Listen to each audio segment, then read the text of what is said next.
End of the day, how's our energy levels feeling right now? Yeah, we good? Are we good? Thank you, thank you. So my name's Laura Overton. I've been involved with learning technologies since it started, and some of you may or may not know me for the research work that I did on high-performing learning organizations. I did that for only 15 years, so I felt after 15 years studying this, maybe I need to kind of look at the situation from a different angle. So for the last 3 or 4 years, I've been just in exploration mode. So I was super interested in what Stefan was talking about with curiosity just then. I was thinking, my God, that's me. I just love the idea that we can learn from each other. And over the last 3 years, I've learned more than I have done, in that last 15 years of doing research. So we want to kind of get together and share some thoughts and ideas together. And I wanted to tackle something that was really practical and pragmatic, which is the fact that our workplaces are physically changing. And therefore, what does that mean for how we think about supporting and enabling learning in those new workplaces? And so I want us to be quite interactive. Very practically, at the end of this session, I've got a QR code where you can drop me an email, and immediately you'll get the resources that I've been talking about, the toolkits that I'm talking about. So I've done all of that so that you don't have to worry. And if you are leaving early, then my email is laura@lauraoverton.org. So just ping me an email after 3:30. So I've just basically got it set up for an hour to send you whatever it is that you need as a result of today.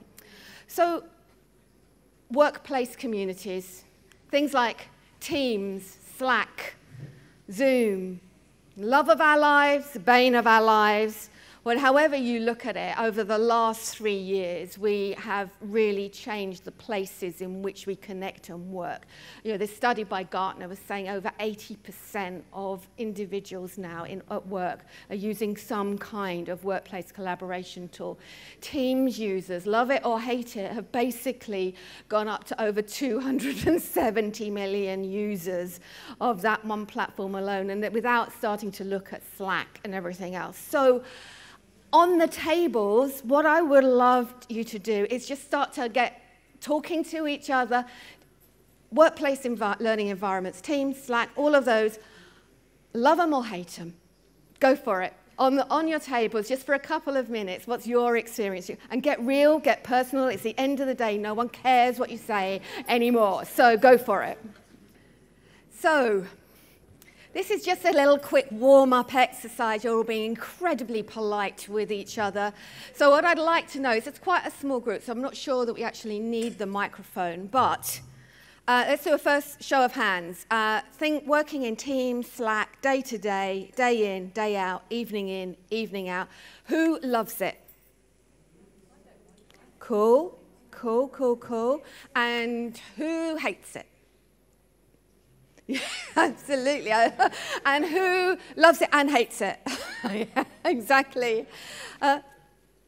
These are our new places of work, aren't they? Really, whether or not we've got an organization that's going hybrid, whether it's an organization that's remote, we are now working in new spaces, whether we like it or not. And that is really exciting for those of us who actually want to help people perform in their new world of work. It opens up potentially a new opportunity, and that's what this session is about. It's about how can we look at these new spaces that we're working in, and how can we see it through different lenses in order to understand how we might innovate in ways that help us support learning in the organization. So that's what we want to do today. There's going to be a lot of analogies. Funny enough, a lot of growing analogies, a lot of gardens coming your way. So we're going to be getting you to work a little bit at the moment. But first of all, the reason why we were inspired to do this is over the last couple of years, I've been working in a global team myself.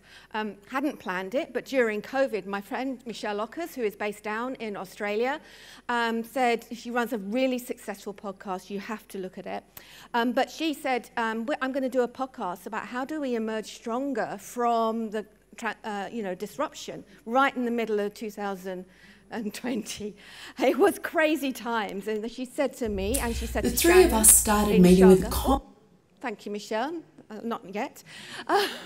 So basically, we were working together collaboratively on the podcast series, and also from that podcast series, looking at how we can look at learning and disruption differently. You can see here for us, these workplace environments completely changed our practice. Every single week, we meet together to explore what's going on in the industry, to learn, to connect, and to engage. And so I can't really do this talk clearly without my friend Michelle. The three of us started meeting with a common purpose in mid-2020 to explore how L&D could emerge stronger and more relevant from the pandemic. We've continued to meet every week since then as part of our Emerging Stronger initiative, and along the way we've engaged many others in our evolving purpose, sharing, collaborating, and making us think about the power of connected communities for exploration, innovation, and collaboration. So I love working with Michelle. She's so succinct. I really love working with her. But that's what we were doing as three people. We were exploring, and we were kind of trying to find ways to support an industry, a learning and development industry that was really creaking. And what we explored was how to look at our challenges through different lenses. And as a result of that, we thought this shouldn't be just constrained to a podcast series. Maybe we ought to be doing something with what we had found out. We were interviewing some amazing people and spotted that basically those that were surviving through disruption had that curiosity that Stefan was talking about to look at things differently and to be able to adapt and to be able to take the current lens that they were looking at and looking at things from different angles. So that's what we did. And as a result of that, we really explored for ourselves what learning means. And again, those of you who have been in the session here with Miriam earlier, that learning isn't just about a course, is it? It's not just about an initiative. It's not just about a program. But if we want to genuinely support people to kind of grow and develop and reach their best potential, we have to really look at that science of learning, which is why I love Miriam's work, where it looks at, how do we impart knowledge? How do we help application? How do we encourage understanding? How do we build confidence? How do we help people go from knowing something to trying something, to doing something, to exploring something? The whole elements of learning, it's so rich. There are so many different aspects of it. And we've got this new place of work in which perhaps we could try doing some of these things. How can we explore how to use those online communities to look beyond just course delivery? So that was really important for us. And as a result of that, we were kind of started saying, these spaces where we're meeting every single week, where we're connecting, we're collaborating every single week, they're also fertile ground for us to try to encourage and develop and cultivate learning in a much broader sense. So we got heavily into Thank gardens. you, Laura. Thank now, you, Shannon. Our personal experiences in life and in work have made us appreciate the rich, fertile ground that workplace communities can provide. And because of this, it seemed logical to work around the analogy of workplace communities as a garden. And because gardens come in a variety of shapes and sizes and purposes, it's important to first determine what we want to grow and why. For example, fruits or vegetables for salads or flowers specifically for shade. Therefore, just as a successful gardener applies their learning from the natural science of botany, we are taking an informed approach supported by learning science to help learning in workplace communities grow and thrive. So now, before we go on, let's take a look at how learning is currently growing in our online communities. So back to you, Laura. She's good, isn't she? She's good. So we've got this context of these environments, these new places of work are places where potentially we can support, cultivate, and grow all kinds of different learning. On your tables, we'd love to know what's working for you and what's not. So just a few minutes just to say, okay, you know, if you tried using learning in these environments, what aspects of this word cloud are you using? What's taking off? What's growing? What's taking root? What's kind of withering somewhat in the drought? So on our tables, let's just explore where we are today with this concept, because then we're going to go into, okay, what could we do about it? Using some learning science, using some gardening metaphors, and getting some action going. So tell us what the problem is, first of all, or at least tell your neighbour. Probably better if you talk in twos and threes, because then you can all explore this together. So a hearing a hubbub starting right now. Go for it. Okay, so let's get a bit of a collective experience going in the room. Who has got a story to tell of where learning's really taking off in their communities right now? Or taking off a small bit and you're relatively happy with the small steps that you're okay, thank you. Put the bar on high. I know, I love this profession. Go for it. Sorry, what's your name? My name is Pallavi. Pallavi, I nice work to meet you. for Verizon, which is a huge, large telecom organization. In Europe, we are B2B, so basically selling security solutions. So you're all about communication. We're all about communication and networks. And? Networks works in communities, right? And learning communities. So 2 years ago, pandemic hit. And how do we do? So all the classroom training was stopped. Virtual training could not hold anybody's attention, loads of issues. So I started running a monthly Friday call and said, okay, everybody, let's come together and start sharing our good stories. The idea was, culturally, we come together no matter where we're sitting, but also how do we share the best what we got? And how can we learn from others? My third thing was, can we share our lessons learned? So who can put up their hand and say, I tried this, did not work, here are my lessons. So we don't have to do the same mistake 200 times with 200 salespeople. We can have it with one and learn it. What's taken off is sharing of good stories. Salespeople love sharing the most difficult deal they won, the biggest deal they won, the most complex deal they won, happy days, 20 months of good, moderated panel conversations, great response. I haven't got a single one to say, here's my mistake. And I said, can we start a failure Fridays? Yes. So I said, leaders, I challenge you. Can you Stefan do? had a very nice term for that earlier, yes. No takers. Yeah. Nobody wants to talk about the lessons learned. Everybody wants to talk about good stories. So sharing stories is there. Reflection is individual level, not the team level. So I'm not sure the learning is passing.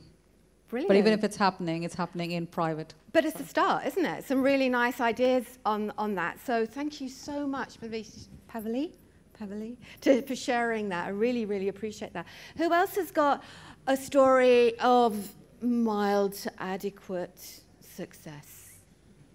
Thank you. Let's have another quick story here as well. Hi, so I'm Nikki. I work at American Express in the leadership development space, so supporting about 6,000 leaders globally. We started a Slack communities of practice around leadership development, and we've actually had quite high engagement. We do have to govern it quite a lot, so we run challenges, we ask questions, with the hope that in the future it will run itself. But definitely a lot of engagement so far on those communities of practice. Brilliant. And you're starting to model that change by working with leaders to encourage that. Who... Obviously, you won't want to tell your story where it's all gone horribly wrong, but would anyone else like to tell a story of somebody else where it really is going horribly wrong? Miles, you're bound to have a story of where it goes horribly wrong. My face is saying failure to you. Yeah, your face is saying So, no, I have a story to share. I do. Yes. And so I was working with an organisation based in the Netherlands, and working with this the Dutch culture is good for sharing, very direct. I don't know if any Dutch people here, but very direct, very honest and very open. So I thought, this is going to be great. Everybody's great, want to share. They had, I don't know if I could, so they had something that someone had done before called Share My F Up. So if you can understand, which was the, you know, to your point. Share my mistakes. Share my mistake. Thank but you. It had that very direct title. Yes. So I thought, that's great. People are open to sharing mistakes. I thought, we can harness this, and then we can build very simple tools to say, you know, like just to get together, share your lessons, do it in a session, which very few people turned up to because they were terrified of sharing their mistakes. And then, you know, then the whole thing just basically lost energy. And so it was a misreading of the room. We thought this was an environment where it's fertile ground, and actually it wasn't. So we got the timing wrong, and we got the message wrong. Really interesting. Thank you so much for that. And understanding the learning landscape in your organisation is something that's really important. I used to do a study directly with learners in organisations to say, oh, how are you learning? Where are you working? Where are you going? What are you doing? And it was incredible, the landscape that it revealed.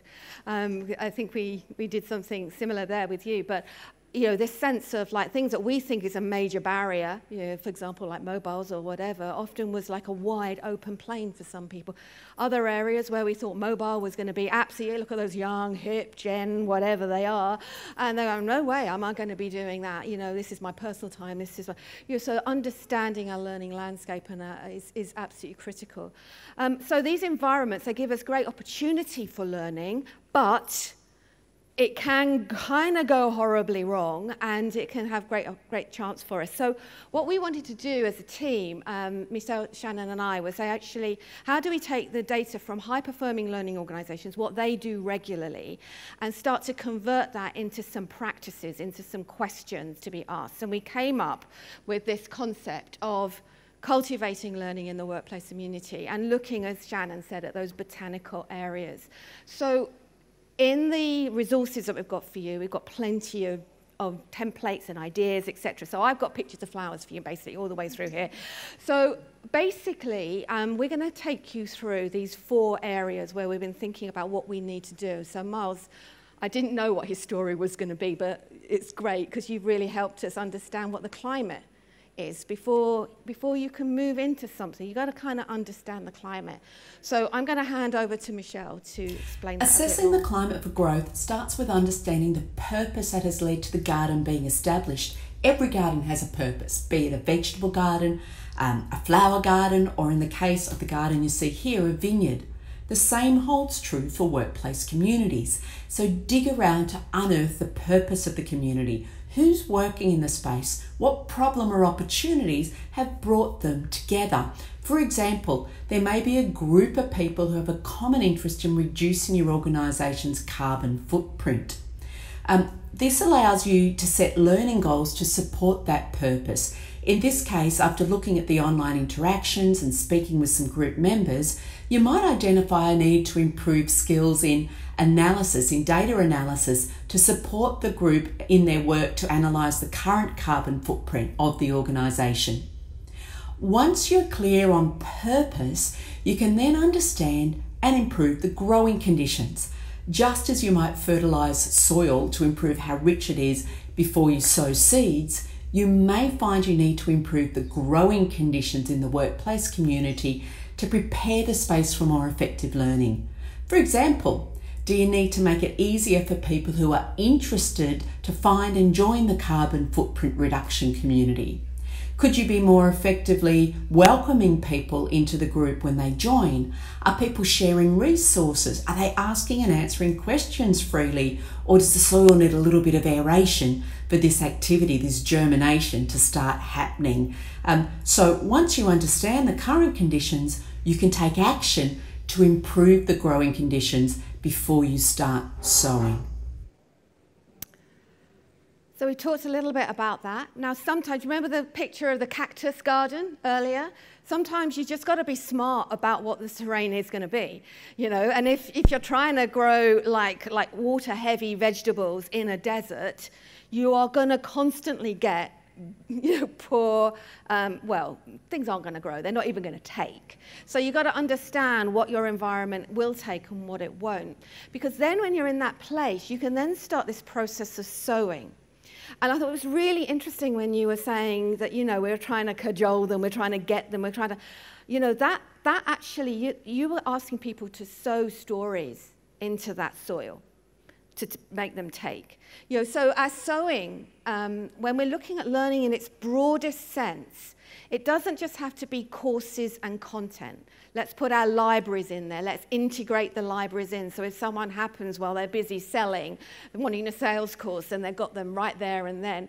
It's not about that. It's about how do we sow initiatives, sow nudges, sow ideas into that community to achieve the purpose that we want to achieve. So it could be things like, you know, sort of content, which isn't a petal on here because everyone goes for content first of all. But it could be things like practice, habits, habit formation. Citibank did a great habit formation program where they were kind of constantly sowing new ideas in order to shift culture in that space. It could be feedback mechanisms that we've got, you know, in terms of what are you doing and how are you doing it, and where, you know, that we've got sentiment analysis now. We can start to understand what the questions are being asked and where we can just sow into those questions. We can create share groups, we can create book clubs, we can create opportunities for people to reflect, we can create permission. Like, I love your example about the leaders. You know, when the leaders are gathering, you're saying we're just going to keeping there at the moment, but you're sowing those seeds in there. You're sowing the seeds of learning, and I'd like to come back to that as well, because when they are then sowing seeds themselves, then things start to grow very beautifully. Things like action learning sets. What kind of tasks can you give for somebody to prepare and work through? Can they work them through in their communities of practice or their spaces where they are working with other people? Are we encouraging people and giving them prompts, ideas? Have you done this? You could try this, a job aid, to help people think through what does learning mean? It's not just give me a course. So help me practice, help me to repeat this, help me to reflect, help me to go back, help me to remember, help me to apply it where I am today. So many seeds we can grow into our communities, but again, we need to know what our purpose is. The other thing that we can then do once we've sown those seeds is we can't just leave them. We can't just leave them. We do tend to because we're busy. And we haven't got much time to do anything else. So we just give people a course and give people a program and we give them people an online thing and then we leave them. It doesn't work like that in any garden. You can't just throw So how do we go about nurturing the garden we have carefully sown to cultivate learning in its widest context? Well, just as any good gardener knows, there are a few processes we need to follow. First, we weed to ensure all the plants have the space and air to grow tall and strong. We then prune to ensure the plant grows as intended and to produce what we hoped would be produced. Lastly, we water, we feed, we protect to help plants receive the nutrients they need to have a strong and healthy life.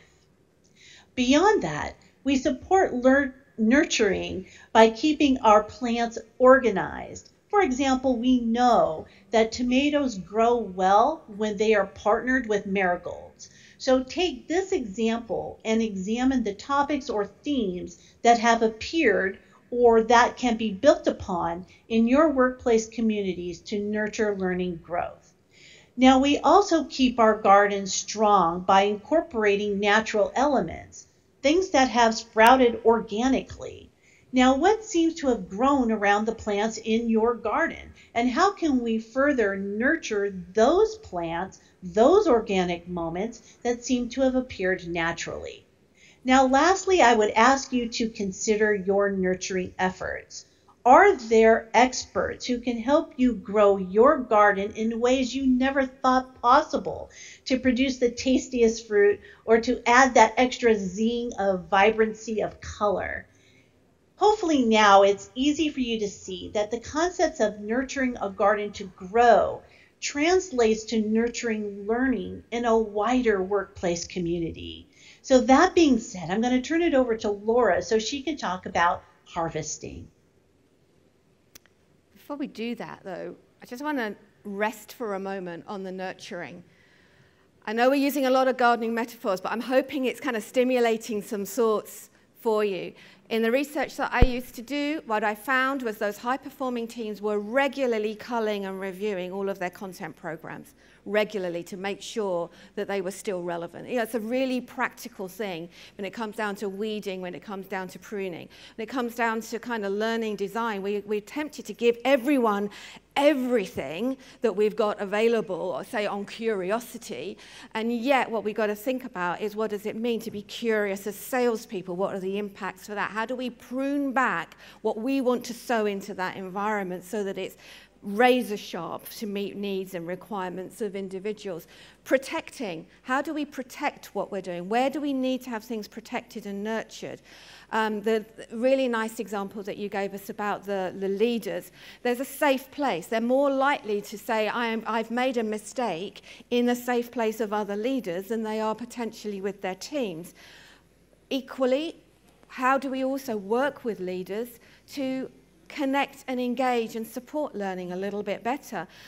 We found, when I was doing the study, and this year, because Mind Tools have continued my study for me, high-performing teams are 62 times more likely to equip managers with support to help them help their teams learn compared to the lower-performing teams in this study. 62 times more likely to say to the managers, you've got a team working in this environment. Here are some things to help you nurture, grow, pollinate, apply some of these areas. And in fact, one of the tools that I've got for you at the end is a Power Hour tool that you can use directly with your managers. So when we think about nurturing learning, nurturing practice, who else is involved, it's broader and it's exciting because this technology is allowing us to connect and engage in new ways. Harvesting is really important.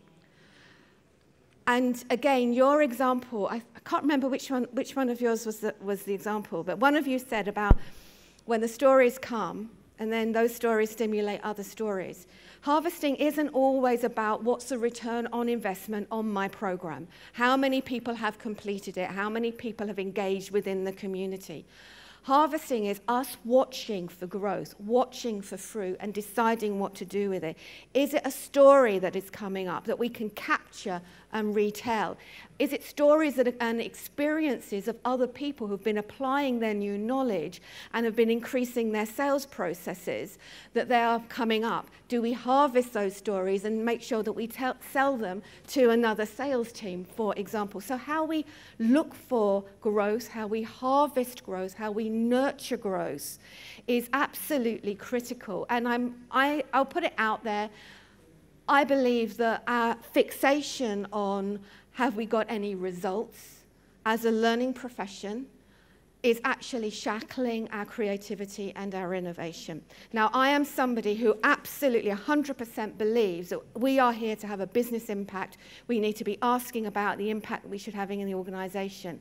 But our preoccupation of needing to prove ourselves all the time actually means that we're stopping seeing these small buds of growth. We're stopping seeing the stories and the connections and being grateful for them and surfacing them. We're stopping looking at the data in creative ways for where things are shooting up versus dying down in order for us to improve the way that we're nurturing learning in an organization. So let's not just look at harvesting results as being bottom line impact, but harvesting and nurturing that kind of learning process and activity. So a few examples there, but more in this room, I know that. So what I want us to do is first of all have a reality check. Here's a great example of a workplace community in action in the New South Wales Department of Health in Australia. The state is divided into a series of districts, each of whom has a small workforce planning team, sometimes just a team of one. These people work on all sorts of local workforce planning issues in their district, from succession planning to health facility upgrades or redevelopment. Lee Elligott, who you see on the right with the lovely big smile, is a district workforce planner, while Kath Hume on the left in the photo has a capability development role at a departmental level. They joined me on the Learning Uncut podcast to talk about their workforce development planning community. The community was created in late 2018 after a review recognised a need to improve workforce planning across the state. So a network was established to connect these workforce planners across all of the different districts. Kath saw an opportunity to support the group to collaborate on developing guides and tools for how they did their work. And in the process, she seeded learning.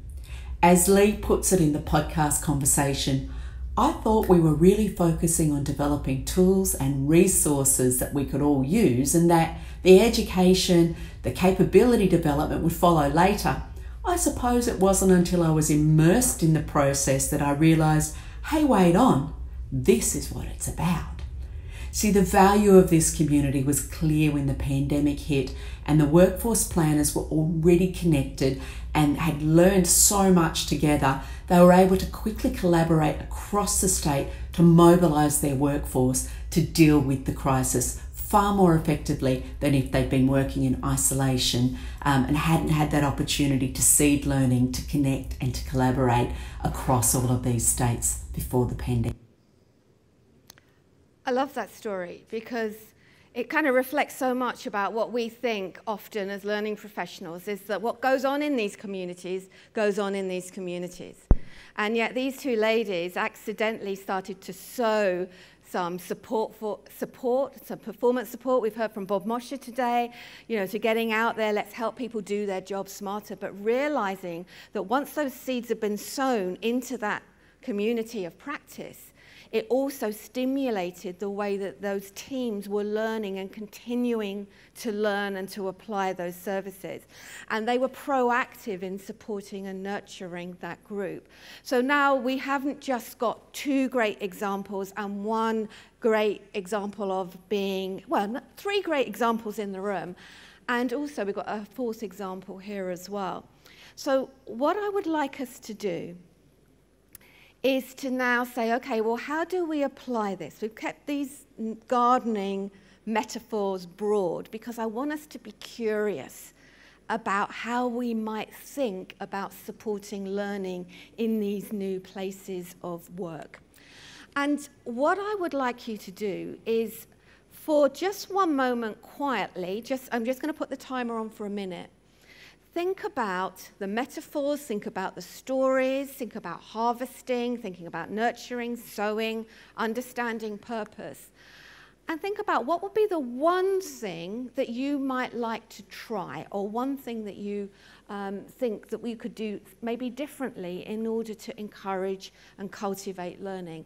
And think about that first step. So just for a moment, on your own, just think about an example, and then what we will do, I'd like you to share that example and start to refine it with the person sitting next to you. So I'm going to put my timer on for a moment. I will not sing, I will not talk, but I just want you to think about all of these different ideas and think, oh, practically, what does that mean for me? Not much time, I appreciate that, but I don't want to give you too much. I don't want you to be asleep at this time of the day. So what I'd like you to do, if you're in even numbers, go in pairs, and if there's three, then that's great. And what I'd like you to do is, for the first 2 minutes, one of you to share your idea with your partner, and for the partner to be able to ask questions and maybe dig in and help you refine that idea, and then we will swap over. If you are in a three, have a look around, see if anyone else is in a three, because then you've got an automatic partner to go for. So we've got, maybe we might have an extra one here, there might be an extra one here. So just be free to move and find yourself a partner. So pair up. Thank you. Is there anyone without a partner? Put your hand up. Has anyone without a partner put your hand? Great. There's extra tables here. Extra tables. Yay, meet some new people. That's it. Now, I know this conversation could go on for a while, and we could do this to the end, but we're not going to, because there's too many smart people in this room to leave your ideas amongst just the two of you. So what we're going to be doing now, when everyone is listening. Thank you, Miles. Sorry. Thank you for being gracious and allowing me to pick on you. Actually, you didn't give me permission, did you? I apologise. What I would like you to do now, as I know it's slightly old-fashioned, but if you can get hold of a pen. Does anyone have a pen? If people don't have a pen, please make friends with somebody who's got a pen. Because in the middle of your tables, there are some cards. And what I would like you to do on these cards is to legibly write out your one idea. What is your one idea that you think you would like to get started to cultivate learning in a smarter way in workplace communities? And then maybe just a quick, and this is my first step, this is the first thing I'm going to do in order to get started. So hopefully you've got something that's a little bit more refined in your minds now after your conversations. So write down your one idea and the first step to get started. If you're one of these people who say, I can't just have one idea, write 2 cards, okay? But don't put 2 ideas onto one card. That's the main thought here. So just while you're doing that, yeah, I will keep quiet, and then we'll go on to working out how to share them.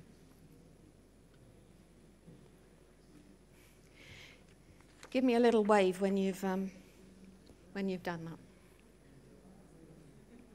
Doesn't have to be an essay. It's not going to be marked. Having anything on there will be celebrated. Thank you, Nuri. No idea is a bad idea. That's great. Are we nearly all there?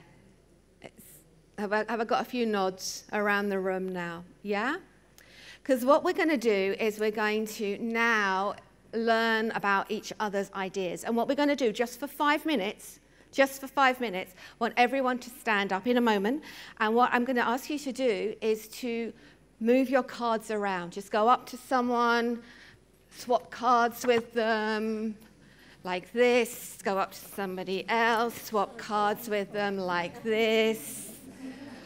You see what I mean? Yeah? So we're just going to move these cards around, and every now and then I'm going to say stop, and then when you stop with one in your hand, then I want you to really concentrate on and read it just for a quick moment and to give your thoughts and reflections on it. So we're going to do that a few times, and I want the colours at the moment are all in blocks. I don't want to see any blocks of colours once these ideas have moved around. So I want us all to stand up for a moment and swap these ideas around. I'm going to give this one to you. Just swap them around, say hello, pass it on. Pass it on. Once you've got one, take a little look, pass it on. Okay. Now stop for a moment. Stop. Statues. That's very nice. Oh my God, you're all going to win a prize. If only I had chocolate. Take a look at that one in your hand right now and look at that idea and have a think about it. What's your gut reaction? Now, there's no such thing as a bad idea, but it might not be a good idea for you in your organization. And I want you on the back of the card to write one number. 5. Oh my God, I love this. I wish it was mine. I'm going to use it immediately. Through to 4. It's a great idea. It's nearly there. I'd like to explore it more. 3. Interesting potential. 2. I'm struggling. Or 1. No, it's not for me. Don't be too analytical. Go with your gut sense and put one number on the back, because in a moment we're going to pass the cards on again and carry on. I like to do this like 3 or 4 times and we'll get a sense of what's going on. So write your number very clearly on the back. We should have music.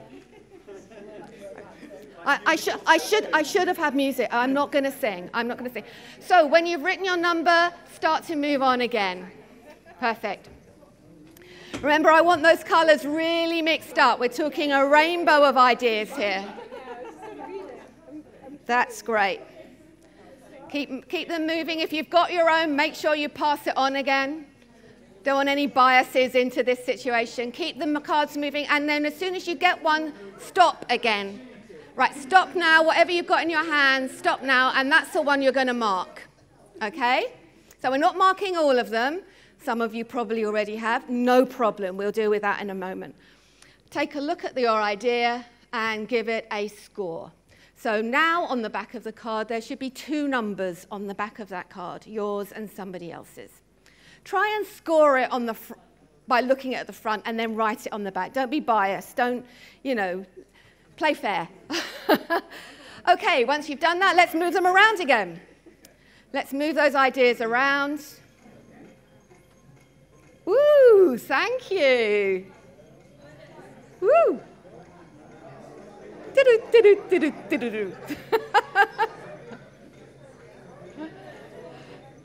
Great. Now stop again. Statues. Look. Reflect. Give them a score in your head. Turn it over. Write it down. Oh my goodness. Someone take it away. And obviously don't mark him too badly. Now you know that it's his. But there we go. All right, so how are you doing? I want to give you enough time to at least look and think and reflect on the ideas that you've got. Okay.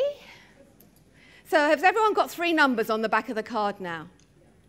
Oh my, it's working, I can't believe it. Go again then. Let's go again, let's move them around again.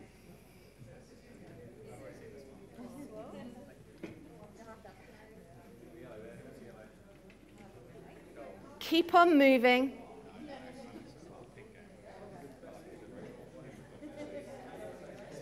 Yeah.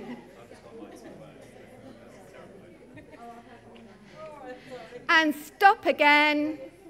You know the routine now. Take a look at the one that you're reading right now.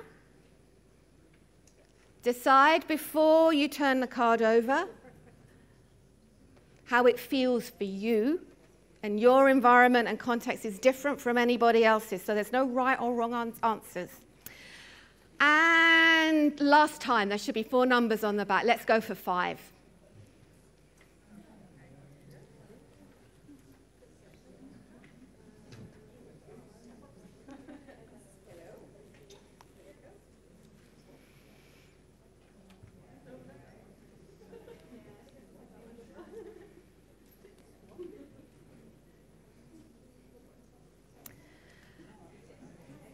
And for the last time, take a look at your, I don't even have to tell you what to do anymore.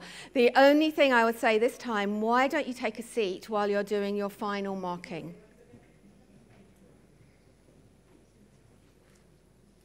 And on the back of your card, there should now be 5 numbers. And I would like you to add those numbers up. It was very, I know that we're very much people rather than data people in L&D, but this is just a little thing that we're doing here. If anyone hasn't got 5 numbers, your maths is going to be tougher because I want you to work out the average and then multiply it by 5. So let's hope everyone's got 5 numbers, make it all nice and easy. So we've got 5 minutes to surface the most fruitful ideas from this room. Who has got a 25 in their hand? Who has got a 24 in their hand? A 23, a 22, a 21, a 20. Hey, Nuri, 21. So, Nuri, what's the idea? Oh, hang on. There's a microphone I've put down somewhere. Here we go. Speak loudly.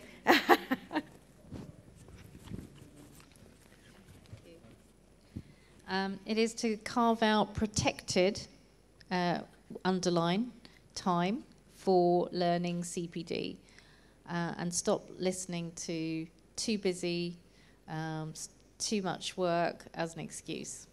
Ooh, we all relate to that one. Thank you so much who have put that one down.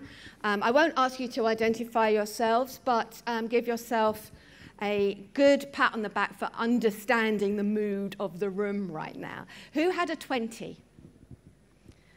19? Oh, we got one up here. Here we go.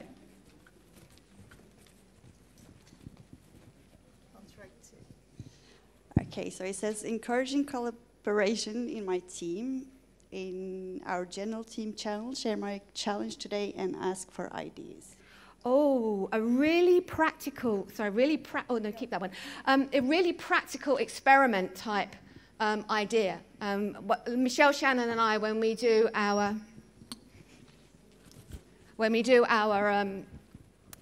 kind of round tables, it's a kind of experiments, it's really important. What are the small things that we can do? And that is a really small thing that any one of us can try. So well done, whoever popped that one in. We were on 19 then? 23. Oh, it was the top scorer. Well done, well done. Who was on 19? Oops. Great. 2 over here. I'll try and move this over so it doesn't squeak.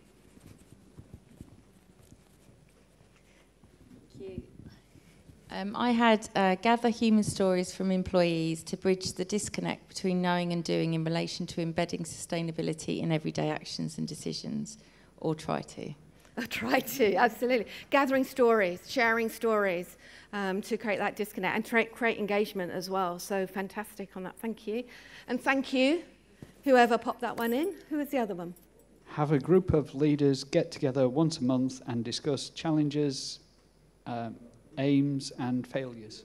Challenges, aims and failures. Getting the leaders together. Modeling this with leaders, massively powerful. Starting, culture influencers. We start to get them thinking in new ways, sharing mistakes and those types of things. Should we have one more? I'm using your time. I haven't got a chair. I'm taking most of it. Should we have one more? Who's got the next one? 18, I think it was, or 17. Oh, 2 more. 2 quick ones, yeah. Breaking down the barriers of reflection or mistakes by managers discussing these lessons learned and take homes with the team in mid-sized business that they do not directly manage. Okay, so again, managers working on different areas. I'm going to ask you to leave the cards. I'll go through them and I'll write up all of the top 10 kind of ideas from the room as well. So thank you for that. And one last one before we move on. Community for new managers to collaborate and learn. First step, link to manager induction course. So communities linked to induction. Yeah, community for new managers to collaborate and learn. Yes. So there should be a community for the managers to... Community for the managers. Yeah, and the first step would be to create a link to manager induction course. Love this, because it's got 2 of my favorite ideas for changing and shifting culture and culture of permission. How do we connect with those when they're new in and get them where they're hungry to learn, where they're curious to learn, and how do we connect with those who also influence other people as well, and how do we create these environments so that they can also do that? So I'm going to encourage you to try some experiments. I'm just going to leave you with Shannon. So let's talk toolkits. While working on the Emerging Stronger initiatives, Laura, Michelle, and I had the opportunity to develop and practice our own cultivating learning ideas. We took those lessons and turned them into a toolkit produced in partnership with our publishing partner, Go One. And what have we included in this tool? Now, within this toolkit, you're going to find applicable, actionable takeaways in the form of templates and checklists to help you prepare, sow, nurture, and harvest the crop of learning that your workplace communities will most certainly produce. Oh, but wait, there's more. We also produced for you a calendar to help you keep your garden organized and support the organic growth and to track what has been grown and has been produced. So I hope you're ready to grab some mulch and some fertilizer to nurture strong, healthy gardens. So over to you, Laura, to wrap this up. I think Shannon has wrapped it up really well for us. If you would like the toolkit, I've basically set up my out of office for the next half an hour. So if you just email me, just send, look at that QR code, hit send, then automatically you'll get the tools. Plus you'll get some other tools as well that we've created. Now these tools we have designed ourselves because we just saw that they were needed. These are all around activities that high-performing teams do, but most of us don't. So we just thought, okay, well, let's make it smart.